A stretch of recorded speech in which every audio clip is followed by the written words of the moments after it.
Next हमारे पास allotropy क्या चीज़ है। एलोट्रोपी एक ऐसा प्रोसेस है जो कि एलिमेंट शो करते हैं हम डिफरेंट फिजिकल फॉर्म्स में शो करते हैं।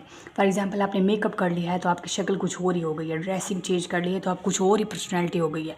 ठीक है, हो तो आप इंसान ही, लेकिन आपने मेकअप से ड्रेसिंग से पर्सनैलिटी चेंज कर दी है। तो एलिमेंट्स लाइक कार्बन है, कार्बन डिफरेंट एलोट्रोपी शो करता है, डिफरेंट फिजिकल फॉर्म्स में एग्जिस्ट करता है। इस तरह ऑक्सीजन है वो O2 की फॉर्म में भी है, O3 की फॉर्म में भी है। तो एलोट्रोपी क्या है? The property of element to exist in different physical forms, तो इसको हम कहते हैं एलोट्रोपी। कोई भी एलिमेंट एग्जिस्ट कर रहा है more than one different forms, ठीक है, फिजिकल फॉर्म्स में एग्जिस्ट कर रहा है, डिफरेंट फिजिकल स्टेट्स में है वही एलिमेंट, लेकिन उसकी डिफरेंट फिजिकल स्टेट्स से एग्जिस्ट कर रही हैं, तो उसको एलोट्रोपी कहते हैं।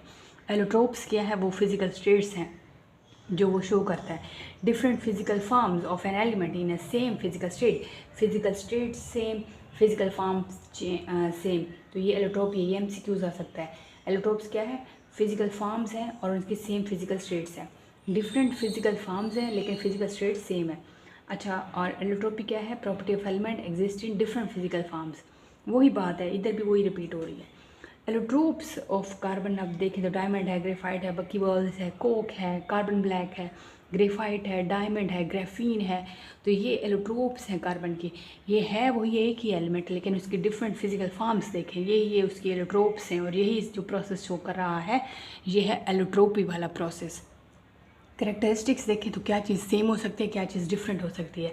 अब जाहिर है कार्बन है तो केमिकल प्रॉपर्टी तो वही रहेगी, तो केमिकल प्रॉपर्टी भी सेम है और एक ही एलिमेंट है, एलिमेंट एटम वही है, तो ये इसके जो सेम होगा एलिमेंट एटम वही रहेंगे लेकिन केमिकल प्रॉपर्टीज़ भी वही रहेंगी। ये दो सेम है तो डिफरेंट फिर क्या चीज़ है?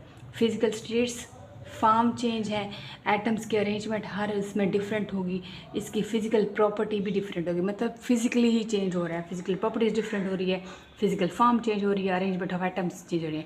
मतलब वही है ना कि आप अच्छी सी ड्रेसिंग कर लो, मेकअप कर लो तो आप फिज़िकली एलोट्रोपी शो कर रहे हो, लेकिन हो तो आप इंसान ही, यानी एलिमेंट एटम और केमिकल प्रॉपर्टीज़ तो वही की वही हैं, लेकिन आपने फिज़िकली फॉर्म अरेंजमेंट और फिज़िकल प्रॉपर्टीज़ चेंज कर दी हैं, तो इसको हम कहते हैं एलोट्रोपी। नेक्स्ट है हमारे पास ग्रेफाइट। एलोट्रोप्स ऑफ कार्बन में पहले हम पढ़ेंगे ग्रेफाइट। ग्रेफाइट क्या है? इसकी अरेंजमेंट देखेंगे। ग्रेफाइट जो है किस चीज़ का बना हुआ है? कार्बन एटम्स का बना हुआ है, जाहिर है। Two D layer of hexagonal arrangement of carbon atoms. इसके अंदर जो एक लेयर है, लेयर्स की फॉर्म में कार्बन एटम्स अरेंज है और हेक्सागोनली अरेंजमेंट होती है कार्बन एटम्स की। बॉन्डिंग देखें तो अब जाहिर है इसके अंदर एक कार्बन एटम फर्दर मज़ीद 3 कार्बन के साथ बॉन्ड बना हुआ होगा उनका, और कोवलेंट बॉन्डिंग हो गई, क्योंकि ये हमारे पास कोवलेंट बॉन्डिंग है, इसकी शेयर्ड होते हैं इलेक्ट्रॉन्स, म्यूचुअल शेयरिंग होती है, एक फ्री इलेक्ट्रॉन्स होता है इनका, क्योंकि कार्बन 4 के साथ बॉन्ड बना सकता है। तो यहाँ तो एक कार्बन मज़ीद 3 कार्बन के साथ अटैच है, तो एक जो इलेक्ट्रॉन है वो फ्री इलेक्ट्रॉन है, उसी फ्री इलेक्ट्रॉन की वजह से वो लेयर्स में घूमता रहता है, क्योंकि लेयर्स की फॉर्म में स्ट्रक्चर रेंज है, एक लेयर है, फिर उसके बाद दूसरी है, फिर तीसरी है, फिर चौथी है, इस तरह लेयर्स की फॉर्म में जब कार्बन के लेयर्स अटैच हैं। तो यहाँ पे देखें तो फोर्सेस इनके दरमियान कैसी हैं?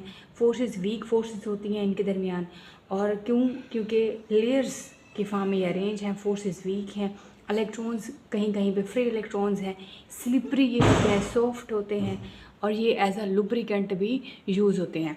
Due to this layer can slip over each other. अब जाहिर है जब फोर्सेस ही वीक है, इनके अंदर फोर्सेस वीक हैं, लेयर्स की फॉर्म में अरेंज हैं, फोर्सेस वीक हैं, तो इस वजह से ये एक दूसरे के ऊपर लेयर्स स्लिप कर सकती हैं, ऊपर स्लिप करते हैं, इस वजह से ये स्लिपरी होते हैं, सॉफ्ट होते हैं, और ये एज अ लुब्रिकेंट यूज़ होते हैं। करेक्टरिस्टिक्स देखें तो यहाँ पे करेक्टरिस्टिक्स सॉफ्ट है, स्लिपरी है। तो ग्रेफाइट लेयर्स में देखें तो एटम्स वीक। अच्छा, यहाँ पे एक क्वेश्चन आ सकता है कि ये लुब्रिकेंट के तौर पे कैसे यूज़ होते हैं। फिर यहाँ पे वही ये बात रिपीट होगी कि एक तो लेयर्स की फॉर्म में ये इसका स्ट्रक्चर है, अरेंजमेंट ऑफ एटम्स है लेयर की फॉर्म में, वीक फोर्सेस हैं, इलेक्ट्रॉन्स फ्री होते हैं, इस वजह से ये स्लिपरी होते हैं और एज अ लुब्रिकेंट यूज़ होते हैं। अब फ्री इलेक्ट्रॉन्स भी मूव कर रहे हैं, एक एक फ्री इलेक्ट्रॉन्स भी है, तो यहाँ पे फ्री इलेक्ट्रॉन्स की वजह से ये कंडक्टर हैं, गुड कंडक्टर हैं इलेक्ट्रिसिटी के। वन फ्री इलेक्ट्रॉन्स, अब जाहिर है 3 तो ऑलरेडी बॉन्डेड में है और एक तो फ्री इलेक्ट्रॉन्स है, तो उस फ्री इलेक्ट्रॉन्स की वजह से और काफ़ी सारे होंगे, एक तो नहीं होगा, तो एक एक हर उसका जो निकला हुआ होता है इलेक्ट्रॉन्स, फ्री इलेक्ट्रॉन्स होता है, इस वजह से ये यहाँ पे गुड कंडक्टर हैं इलेक्ट्रिसिटी के। यहाँ पे हेक्सागोनल अरेंजमेंट वाला एमसीक्यूज़ है, 2D लेयर्स वाला है। और यहाँ पे वीक फोर्सेस की बात होगी, लुब्रिकेंट के तौर पे स्लिपरी, ये 2-3 जो बातें हैं ये एमसीक्यूज़ के तौर पे आ सकती हैं। नेक्स्ट है हमारे पास एलोट्रोप ऑफ कार्बन डायमंड और बकीबल्स, जिसको हम फ्लोरीन भी बोलते हैं। डायमंड क्या है? एक क्रिस्टलाइन एलोट्रोप है कार्बन के। ये इसमें टेट्राहेड्रली अरेंज होते हैं। एक कार्बन 4 फर्दन कार्बन के साथ अरेंज होती है। ईच कार्बन कोवलेंटली, और बॉन्ड जो होता है वो कोवलेंटली बॉन्ड होता है 4 कार्बन एटम्स के साथ। और ये कुछ टेट्राहेड्रली इस तरह अरेंज होते हैं।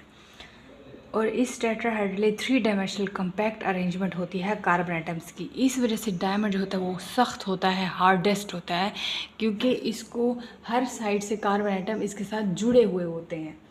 तो इस वजह से इसके मेल्टिंग पॉइंट भी बहुत ज़्यादा हाई होते हैं। तो ये नॉन कंडक्टर ऑफ इलेक्ट्रिसिटी है, क्यों? क्योंकि कोई फ्री इलेक्ट्रॉन्स ही नहीं है, सारे के सारे फ्री इलेक्ट्रॉन्स यहाँ पे बॉन्डिंग में हिस्सा ले रहे हैं। तो all 4 valence electrons of each carbon used in bond formation with other carbon, इसलिए no free electrons available. Question आ सकता है कि वाई डायमंड इज़ रिजिड और हार्ड या नॉन कंडक्टर। तो ये इसका आंसर है कि सारे के सारे 4 फ्री इलेक्ट्रॉन्स जो होते हैं वैलेंट, यहाँ पे 4 वैलेंस इलेक्ट्रॉन्स जो होते हैं, क्योंकि वैलेंस इलेक्ट्रॉन हमेशा बॉन्डिंग में हिस्सा लेते हैं ना, तो इसलिए वो सारे के सारे बॉन्डेड में हिस्सा ले लेते हैं बॉन्डिंग में। इस वजह से कोई फ्री इलेक्ट्रॉन अवेलेबल नहीं होता।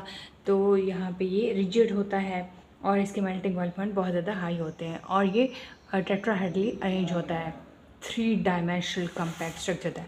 बकीबल्स या फ्लोरीन आ सकता है क्वेश्चन एमसीक्यू उसके। C60, इसमें कार्बन 60 होते हैं, made up of C60 carbon atoms. Each carbon atom covalently bonded with 3 other carbon. Her carbon atom जो है वो मज़ीद 3 कार्बन एटम के साथ बॉन्डेड होता है। इसमें पेंटागोन और हेक्सागोन अरेंजमेंट भी होती है।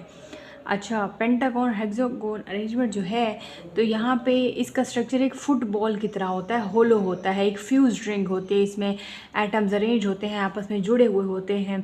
यूज़ आ सकता है पेंटागोन में 12 पेंटागोन होती हैं इसके अंदर और 20 हेक्सागोन मिल के C60 वाला फ्लोरीन वाला बाकी बॉल्स वाला ये स्ट्रक्चर बनाती हैं। तो ये आ सकता है एज एमसीक्यूज़। ये भी आ सकता है, ये टेट्राहेड्रल अरेंजमेंट आ सकती है।